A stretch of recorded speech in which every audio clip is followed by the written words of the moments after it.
नमस्कार, मैं प्राध्यापक डॉक्टर रविंद्र निरगुडे आप सभी का मैं तहे दिल से स्वागत करता हूं। आज के इस तासिका में हम 12वीं पाठ्यक्रम के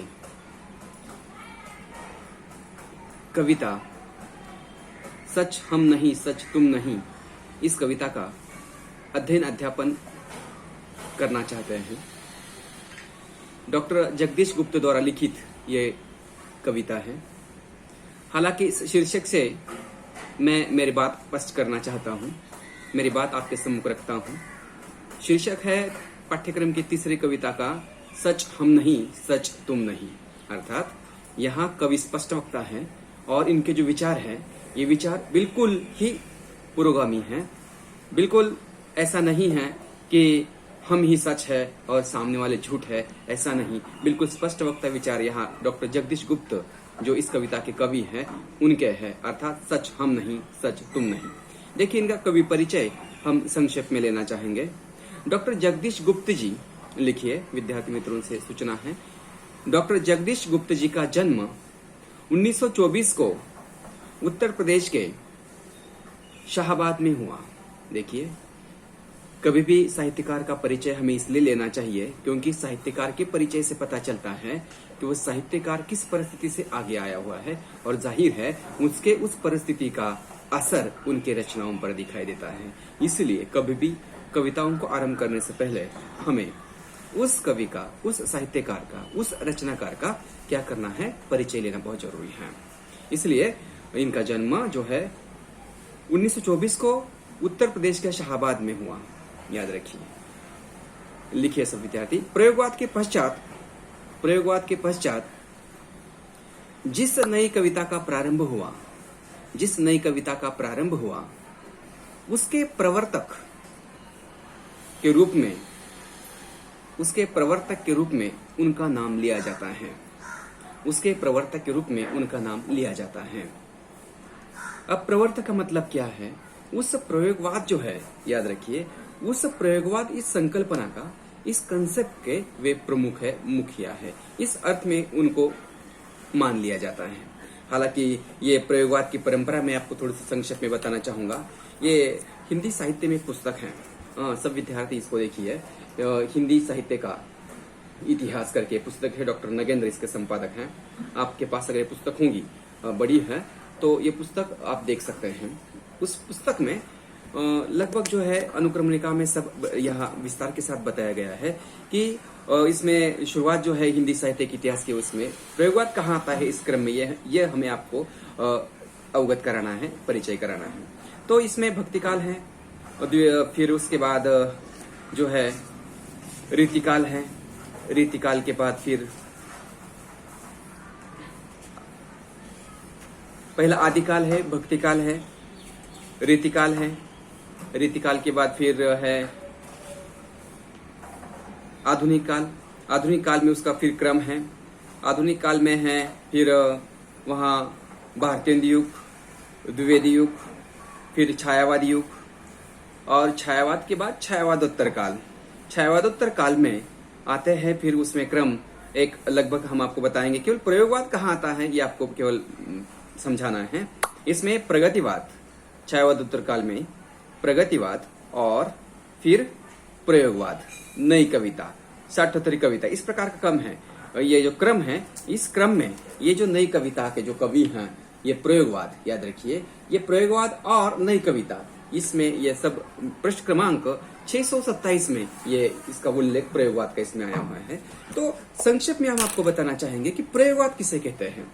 हालांकि प्रयोगवाद का मतलब क्या है कि प्रगतिवाद आधुनिक काल में भारतेंदु युग, द्विवेदी युग, याद रखिए, छायावादी युग, छायावादोत्तर युग, और उस छायावादोत्तर युग में फिर आ जाते हैं फिर प्रगतिवाद, प्रयोगवाद और नई कविता, साठोत्तरी कविता। इस प्रकार जो क्रम है, इस प्रयोगवादी जो कवि रहे हैं उसमें डॉक्टर जगदीश गुप्त प्रमुख रहे हैं, और उनने जो कविताएं लिखी हुई है उस जगदीश गुप्त के साथ साथ अन्य जो साहित्यकार रहे हैं उन सभी साहित्यकारों ने वहां अपने कविता में नए नए प्रयोग किए हुए हैं। वो प्रयोग किस अर्थ में किए हैं, देखिए उसमें उसका जो कथ्य है, याद रखिए इसको। उसका जो उद्देश्य है वह उसका कविता का जो नया भाव पक्ष है ये है, और नया कलेवर, ये जो इस पद्धति से ये जो रखा हुआ है, अपना भाव रखा हुआ है, अपने विचार रखे हुए है, वह बिल्कुल उस समय के कविताओं के तुलना में बिल्कुल अलग रखे। इसलिए एक नया प्रयोग उसमें किया है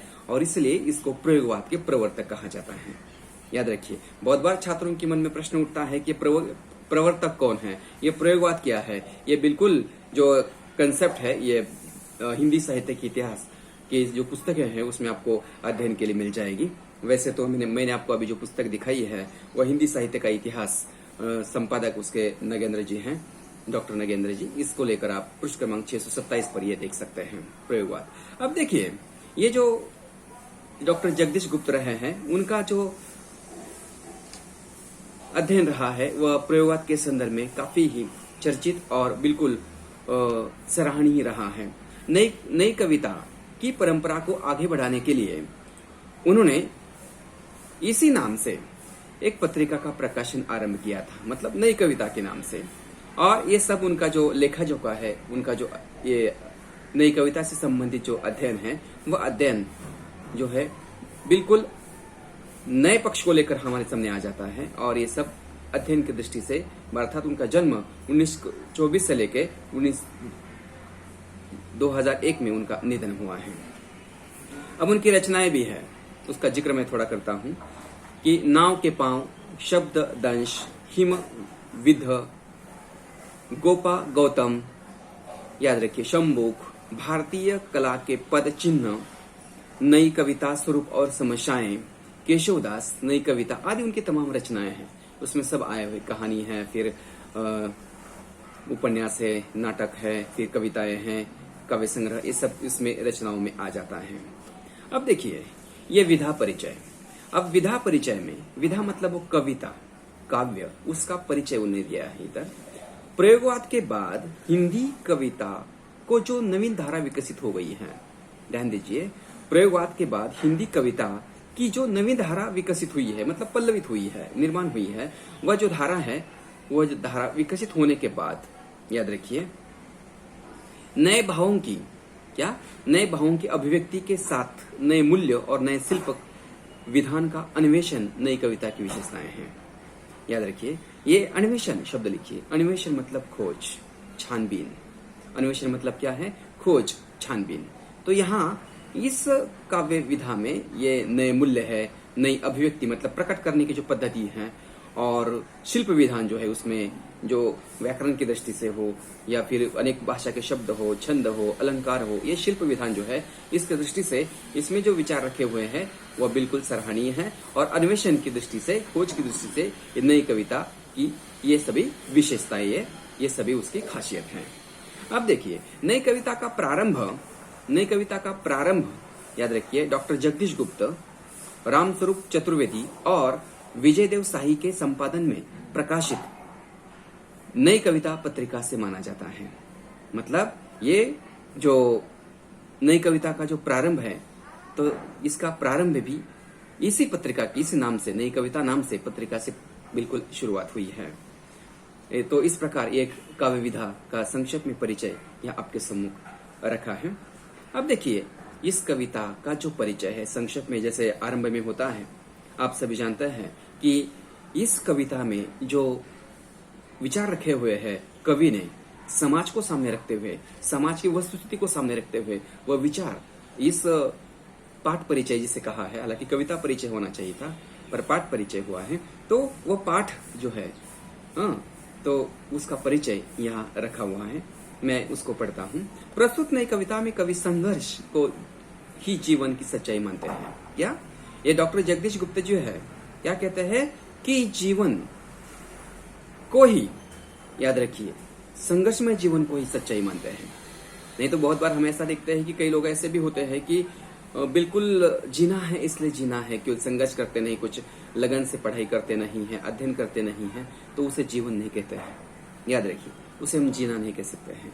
तो जीवन कैसे होना चाहिए? संघर्ष में होना चाहिए। इसलिए तो कवि ने जो शीर्षक दिया है, सच हम नहीं सच तुम नहीं, इसलिए तो शीर्षक दिया है तो सच क्या है? सच जो है वह संघर्ष है, वो परिश्रम है, वह लगन है, वह निष्ठा है। ये सच जो है यह हमेशा के लिए होना चाहिए। आगे देखिए, यहाँ सच्चा मनुष्य वही है। कवि क्या कहना चाहते हैं कि सच्चा मनुष्य वही है जो कठिनाइयों से घबरा कर, मुसीबतों से डर कर न कभी झुके, न रुके, परिस्थितियों से हार न माने। उसे उन्होंने क्या कहा है? सच्चा मनुष्य कहा है। नहीं तो हम सब जानते हैं कि प्रायः जो लोग प्रायः आज दुनिया में हम देखते हैं कि जो है कई मुसीबत आ जाने के बाद डरते हैं। आज भी देखिए ना, तमाम बड़ी मुसीबत है। ये कोरोना जैसी एक वैश्विक महामारी ने एक प्रकार से बिल्कुल विस्तार की रूप पाया हुआ है, और ऐसे स्थिति में हमें क्या करना है? संघर्ष करते हुए हमें आगे बढ़ना है। याद रखिए, ये संघर्ष, याद रखिए, ये लगन, ये निष्ठा के साथ हमें उसका मुकाबला करना है। और जो शासन की ओर से, सरकार की ओर से, चाहे वो केंद्र शासन हो, राज्य शासन हो, उसकी ओर से जो हमें सूचनाएं मिलती है, उन्हीं सूचनाओं का छात्र मित्रों के साथ सभी को हमें पालन करना है। याद रखिए, और इसलिए ये जीवन में जहाँ संघर्ष है वही सच्चाई है और वही जीवन है। इसलिए कवि कहना चाहते हैं कि न सच हम हैं, न सच तुम है, सच तो है केवल परिश्रम है, सच तो केवल संयम है, सच तो केवल संघर्ष है। इसलिए सच यही जो है, ये सच्चाई इस अर्थ में दिखाई देती है। इसलिए कवि हमेशा के लिए जगदीश गुप्त जी कहना चाहते हैं कि संघर्ष करना बहुत ही जरूरी है। आगे देखिए, राह में चले फल मिले या शूल मिले, वह शूल शब्द लिखिए, शूल ने काटा है। याद रखिए, फल मिलते मतलब सुकून मिलता है, कभी सुख, हाँ, और शूल मतलब कभी दुख। मतलब राह में, जीवन के रास्ते पर कभी सुख मिलता है तो कभी दुख मिलता है। इसलिए सभी लोगों को, छात्रों को ये ध्यान रखना होगा कि इस प्रकार का जीवन जो हमें महसूस करने को मिलता है, प्रायः इन विचारों को आपको ध्यान में रखना होगा। आगे देखिए कि राह में फूल मिले या शूल, वह चलता ही रहे, क्योंकि जिंदगी सहज चलने का नाम नहीं बल्कि लीक से हटकर चलने का नाम है। क्या कि अगर जीना है चाहिए आपको, हमें, तो जिंदगी में जीवन जीते समय बिल्कुल यूं ही उठना, उठना, नींद से उठना, खाना फिर सोना, ऐसा नहीं। इससे हटकर, लीक से हटकर मतलब इस रास्ते से हटकर ये संघर्ष हमें करना है। और इसे उन्होंने क्या कहा है? जिंदगी या जीवन कहा है। देखिए, हमें अपनी क्षमताएं स्वयं ही पहचाननी होगी। बहुत बार तमाम सारे विद्यार्थी, तमाम सारे लोग, तमाम सारी नई पीढ़ी जो है अपनी क्षमता क्या है वह समझने में नाकामयाब होती है। हालांकि सभी को अपनी क्षमताएं क्या होती है, क्या है, ये पहले पता चलनी चाहिए। जिनको एक क्षमताएं पता चलती है, जिनको अपने कर्तृत्व का पता चलता है, अपने अंदर जो है गुण है या दोष है, अगर जो क्षमता है, जो अच्छे विचार है, उसके बल पर हमें सामने हो जो भी कोई काम है, जो भी कोई संकल्प है, जो भी कोई हमारा मकसद है, वो अगर हम पूरा कर सकते हैं तो पूरा करने के लिए हमें क्या क्षमता है, उसके काबिल हम हैं कि नहीं, यह विद्यार्थी मित्रों को पहले आजमाना होगा। और ये परख होती है, याद रखिए। हाँ, कि हमें मान लीजिए हिंदी विषय में 100 में से बोर्ड की परीक्षा में कितने अंक प्राप्त हो सकते हैं, हाँ, और अगर मान लीजिए हमें 90 अंक प्राप्त करने हैं, तो 90 अंक प्राप्त करने की दृष्टि से वो क्षमताएं हम में है क्या? वो क्षमताएं मतलब कौन सी है? कि आप नियमित पढ़ाई करते हैं क्या? आप जो है अध्ययन की जो ऑनलाइन तासिकाएं होती है उसके लिए आप उपस्थित रहते हैं क्या? या आप जो है असाइनमेंट लिखते हैं, स्वाध्याय लिखते हैं क्या? ऑनलाइन क्लास टेस्ट होती है वो सॉल्व करते हैं क्या? और वो ग्रुप पर भेजते हैं क्या? और आपके मन में जो भी कोई जिज्ञासाएं आती हैं, जो भी कोई विचार आते हैं, उस विचारों को, उन्हीं विचारों को आप सामने रखते हैं क्या? ये आदि याद रखिए, इस प्रकार के विचार यहाँ रखे जाते हैं। और ये विचार जो विद्यार्थी रखते हैं और उन विचारों को रखकर अपनी समस्या का समाधान करके अपनी काबिलियत बनाते हैं, अर्थात वे विद्यार्थी अपने आप में वो 90 अंक प्राप्त करने के गुण जो है प्राप्त करने की क्षमता उपलब्ध कर देते हैं। अर्थात कहने का उद्देश्य हमारा यह है, विद्यार्थी मित्रों को हमेशा के लिए अपने अंदर जो भी कोई क्षमताएं है, अपने अंदर जो भी कोई गुण है, उन गुणों को पहचानना होगा। जब तक हम अपने गुणों को नहीं पहचानते हैं, तब तक याद रखिए, हम जो हमें भविष्य में करना है, जिस मंजिल तक हमें पहुंचना है, जिस लक्ष्य तक हमें पहुंचना है, वहां तक पहुंचने के लिए हमारा आत्मविश्वास नहीं बढ़ सकता है। ये आत्मविश्वास बढ़ाने के लिए, ये हम मोटिवेट होने के लिए, स्वयं प्रेरित होने के लिए हमें कौन कौन से गुण हैं ये पहचानना, ये जान लेना ये बहुत जरूरी है। और इसलिए कवि कहना चाहता है कि संघर्ष, याद रखिए, संघर्ष करने के लिए व्यक्ति में, लोगों में, विद्यार्थी में इस प्रकार के तमाम गुण होना बहुत जरूरी है। और ये जीवन की सच्चाई है, याद रखिए। इसलिए कवि कहते हैं बार बार कि सच हम नहीं, न सच तुम नहीं। सच क्या है? सच केवल संघर्ष है, सच केवल परिश्रम है। और इसलिए परिश्रम और संघर्ष और निष्ठा के साथ, लगन के साथ, संयमता के साथ हमें करना होगा, और यही जीवन की सच्चाई है। इसको लेकर कवि आगे बढ़ते हैं। आगे देखिए, वे कहते राह से भटक कर भी मंजिल अवश्य मिलेगी। क्या? कभी कभार जो है लोग राह छोड़ देते हैं, एक रास्ता छोड़ के दूसरे रास्ते में जाकर अपना स्वयं का रास्ता चुन लेते हैं, वे भी लोग अपनी मंजिल तक पहुंचते हैं। जैसे मैं आपको कहना चाहूंगा, कई लोग जो है स्वावलंबी होते हैं, कई विद्यार्थी स्वावलंबी होते हैं। हाँ, याद रखिए, कई लोगों को ये मजबूरी होती है कि स्वावलंबी बनना ही चाहिए। ऐसे दुनिया में तमाम लोग हैं। याद रखिए कि जो बहुत बड़े पद पर जाकर विराजमान हुए हैं, उनका अगर इतिहास अगर हम पीछे मुड़ के देखते हैं तो पता चलता है कि उन्होंने अपने जीवन में तमाम सारा संघर्ष झेला हुआ है। तमाम सारा संघर्ष उन्होंने झेलने के बाद वे उस पद पर विराजमान हुए हैं। इसलिए यहाँ कहना चाहते हैं कि जीवन के रास्ते से भटक कर भी पुनः स्वावलंबी मार्ग से विद्यार्थी लोग जो है अपने मंजिल तक पहुंच सकते हैं। आज देखिए, हमारे देश के पूर्व राष्ट्रपति जो अभी इस दुनिया में नहीं है, आदरणीय कैलाशवासी डॉक्टर APJ अब्दुल कलाम, याद रखिए, जो स्वर्गवासी हुए हैं, जीवन के अंतिम सांस तक विद्यार्थियों को मार्गदर्शन करते करते उन्हें अपने प्राण छोड़ दिया है। याद रखिए, बहुत दुखद निधन हो गया। नई पीढ़ी के लिए काफी प्रेरणा स्रोत थे हुए, और कारण यह है कि वो स्वावलंबन से वो आगे आए हुए थे। उनका इतिहास अगर हम झांक कर देखते हैं तो ये पता चलता है कि उन्होंने बचपन में जो है अपने पढ़ाई लिखाई का खर्चा पूरा करने के लिए उन्हें क्या किया था, उन्होंने वर्तमान पत्र बेचे थे। घर घर जाकर जहाँ वर्तमान पत्रों की आवश्यकता है, जिनकी मांग है, वहाँ वर्तमान पत्र बेचते थे और पैसा इकट्ठे करके पढ़ाई करते थे। अर्थात आप मुझे बताइए, यह क्या है? यह संघर्ष है, ये स्वावलंबन है, और इसके माध्यम से भी हम अपने मंजिल तक पहुंच सकते हैं। कवि इन्हीं विचारों को लेकर आगे बढ़ना चाहता है। डॉक्टर APJ अब्दुल कलाम जैसे तमाम सारे उदाहरण हैं जो आगे बढ़कर, याद रखिए, छत्रपति शिवाजी महाराज है, अहिल्याबाई होलकर है, डॉक्टर बाबा साहेब आम्बेडकर है, महात्मा फुले है, सावित्रीबाई फुले है, कितने उदाहरण हम ले सकते हैं, जिस उदाहरणों को लेकर हम अपने जीवन को सही रास्ते पर ला सकते हैं और हम प्रेरित भी हो सकते हैं। याद रखिए, प्रेरित हो सकते हैं। और हालांकि हर एक व्यक्ति में, हर एक विद्यार्थी में वो गुण होता है, हर एक व्यक्ति में वह शक्ति होती है, वो प्रतिभा होती है, बस उसको जगाना चाहिए, और ये जगाने का काम जो है अध्यापक करते हैं। और इसलिए यहाँ विद्यार्थी मित्रों को इस कविता से ये ग्रहण करना होगा, ये विचार लेना होगा, ये अच्छे जीवन मूल्य उनको स्वीकारना होगा कि जीवन के इस भागदौड़ में हमें अपने मंजिल तक पहुंचने के लिए जो है संघर्ष करना बहुत जरूरी है।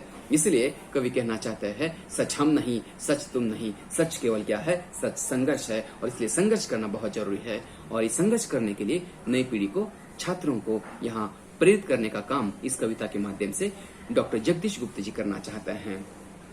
भीतर बाहर से एक सा, देखिए आगे कवि क्या कहते हैं, भीतर बाहर से एक सा रहना ही आदर्श है। इस वाक्य में बहुत कुछ अर्थ बताया गया है। हालांकि कविता में एक पंक्ति बहुत कुछ अर्थ बता देती है। कविता दिखने को छोटी होती है, याद रखिए, कविता की पंक्तियां दिखने को छोटी होती है, परंतु उसमें अर्थ जो है, तमाम सारा अर्थ जो है उसमें ठूस ठूस कर भरा हुआ होता है। इसलिए यहाँ कवि कहना चाहते हैं कि यहाँ भीतर बाहर से एक सा ही रहना आदर्श है। बहुत बार लोग क्या कहते हैं, दिखते अलग है और अंदर उनके बिल्कुल बुरे विचार ठूस ठूस कर भरे होते हैं। दिखने में बिल्कुल अच्छे लगते हैं, बिल्कुल मीठी मीठी बातें करते हैं, लेकिन जब उनके विचार या कई लोगों के संपर्क में आने के बाद पता चलता है कि उसके विचार जो है हमसे जुड़े हुए नहीं, जुड़ने वाले नहीं हैं। अर्थात उनके विचार कुछ अलग है। इसलिए देखो, छात्र मित्रों में अलग से गुट बनते हैं, अलग से समुदाय बनते हैं। ये समुदाय और गुट क्यों बनते हैं? अपने अपने विचारों के ग्रुप बनते हैं, समूह बनते हैं। अर्थात सभी को एक साथ ही रहना चाहिए। ये संगठन सब में होना चाहिए, ऐसे हमारी इच्छा रहती है, ऐसे हमारी मांग रहती है। परंतु फर्क यह है, कई विद्यार्थी जो है, कई लोग दुनिया के जो है, याद रखिए, बोलते कुछ और है और करते कुछ और है। इसलिए बिल्कुल असत्यवादी लोगों के साथ सत्यवादी लोग जुड़ना नहीं चाहते हैं, इसलिए समुदाय अलग अलग हो जाते हैं। इसलिए कवि कहना चाहते हैं, भीतर बाहर सब एक ही रहना चाहिए, और इसे मैं आदर्श मानता हूँ। परंतु ये सब दुनिया में सभी इस प्रकार के लोग होते नहीं हैं, परंतु सबको इस प्रकार होना चाहिए, ऐसे कवि की मांग है और मेरी भी मांग है कि सबको भीतर और बाहर एक ही होना चाहिए। अर्थात जो पेट में है वही ओठों पर होना चाहिए, अर्थात जो दिमाग में है वही आपके सामने बाहर आना चाहिए, आपके हृदय में जो है वही आपके बाहर आना चाहिए। मतलब ये कहावत है, खाने के दांत अलग और दिखाने के दांत अलग। ऐसी स्थिति जो है हालांकि नहीं होनी चाहिए। इसलिए कवि कहना चाहते हैं विद्यार्थी मित्रों को इन विचारों को, इन मौलिक विचारों को, इन उदात्त विचारों को लेकर सामने बढ़ना होगा, आगे बढ़ना होगा। इसलिए कवि कहना चाहते हैं कि सच हम नहीं, न सच तुम नहीं, सच है केवल संघर्ष है, सच केवल परिश्रम है, सच केवल संयम है। और इस दृष्टि से उसको निष्ठा से आगे बढ़ना चाहिए। आगे देखिए, हमें अपने दुखों को पहचानना होगा। क्या? हमें अपने दुखों को पहचानना होगा। याद रखिए, तमाम ऐसा किसी का भी जीवन नहीं है जिसके जीवन में दुख नहीं है, जिसके जीवन में पीड़ा नहीं है, जिसके जीवन में दर्द नहीं है। आप मुझे बताइए, आप मुझे दिखाइए, जिसने जन्म लिया है, जन्म लेने से अंतिम सांस तक, याद रखिए अंतिम सांस तक मतलब मृत्यु तक उसको बिल्कुल किसी प्रकार की पीड़ा नहीं हुई है, किसी प्रकार का संघर्ष झेलने को नहीं पड़ा है, या बिल्कुल आसानी के साथ जिनका जीवन हुआ है, ऐसा नहीं है। जीवन का अर्थ यही है कि जिसके जीवन में सुख दुख है उसको ही जीवन कहा जाता है। और उस सुख दुख से मार्ग निकालकर संघर्ष करते हुए सकारात्मक दृष्टि से, न कि नकारात्मक दृष्टि से। दुनिया में तमाम सारे लोग होते हैं, हम देखते हैं नकारात्मक होते हैं, इससे ये होगा नहीं, उससे ये होगा नहीं, ऐसा कभी भी सोचना नहीं है। हमेशा के लिए सोचना होगा कि सकारात्मक भाव अगर हम रखते हैं तो असंभव बात भी संभव हो जाती है। इसलिए हरिवंश राय बच्चन की कविता हमें याद आ जाती है। याद रखिए कि कोशिश करने वालों की कभी हार नहीं होती है। क्या? कोशिश करने वालों की कभी हार नहीं होती है। नन्ही चींटी जब दाना लेकर दीवार पर बार बार चढ़ती है, बार बार फिसलती है, आखिर उसकी मेहनत बेकार नहीं जाती, आखिर उसकी मेहनत बेकार नहीं जाती। कोशिश करने वालों की कभी हार नहीं होती। ये कोशिश मतलब क्या है? ये संघर्ष है, ये लगन है। याद रखिए, इस प्रकार का संघर्ष करके हमें आगे जाना होगा। और इसको ही कवि ने, डॉक्टर जगदीश गुप्ता जी ने क्या कहा है? जीवन की सच्चाई कहा है। और उसमें ही आनंद है, उसमें ही हमें समाधान मिलता है, उसमें सुकून मिलता है। याद रखिए, और इसके कारण जो है बिल्कुल हमारा जीवन समृद्ध बन जाता है। नहीं तो जो कई लोगों को हम देखते हैं दुनिया में, दूसरों को फंसाकर वगैरह जो पैसा इकट्ठा करते हैं और अपना जीवन जीते हैं, उनको नींद नहीं आती है। लेकिन जो लोग ईमानदारी से काम करते हैं, ईमानदारी से परिश्रम करते हैं, ईमानदारी से संघर्ष करते हैं, उसमें सभी लोग हो सकते हैं जिस प्रकार का ईमानदारी से संघर्ष करते हैं। और प्रायः किसान लोग, याद रखिए, पसीना बहाते हैं, पसीना बहाकर जो है काम करते रहते हैं, सुखी रहते हैं। और कबीर जैसे कहते हैं, उनके विचारों में, किसानों के विचार में कबीर अपने आप सामने आ जाता है। साई इतना दीजिए जामे कुटुंब समाए। क्या? साई इतना दीजिए जामे कुटुंब समाए, मैं भी भूखा न रहूं साधु न भूखा जाए। अर्थात यहाँ किसान इस दृष्टि से जीवन जीना चाहता है, जो कबीर कहते हैं कि साई, हे भगवान, मुझे केवल इतना दीजिए कि जिससे मेरा पेट जो है, जिससे मेरा पेट भर जाए और मेरे घर पर जो आता है भूखा प्यासा, उसको मैं 2 निवाले खिला सकूं। इस प्रकार उतना ही मुझे धन दौलत चाहिए, बाकी मुझे कुछ नहीं चाहिए। ऐसा विचार करने वाले लोग, ऐसा संघर्ष करने वाले लोग, निष्ठा से आगे बढ़ने वाले लोग, लोगों को नींद की गोली खाने की कभी आवश्यकता महसूस नहीं पड़ती है। इसलिए कवि डॉक्टर जगदीश गुप्त कहना चाहता है कि लोगों को हमेशा के लिए सकारात्मक दृष्टि से आगे बढ़ना होगा। बस उस सकारात्मक भाव में हमें क्या करना होगा कि संघर्ष करना होगा। अगर ये सकारात्मक भाव हम में आ जाता है तो अपने आप जीवन में एक प्रकार से खुशहाली आ जाती है। इसलिए ईमानदारी के साथ सभी छात्र मित्रों को मैं बताना चाहूंगा, आगे बढ़ना है। और जिंदगी जीने के लिए ज्यादा कुछ धन दौलत की आवश्यकता नहीं है, हमें बहुत कम पैसे लगते हैं।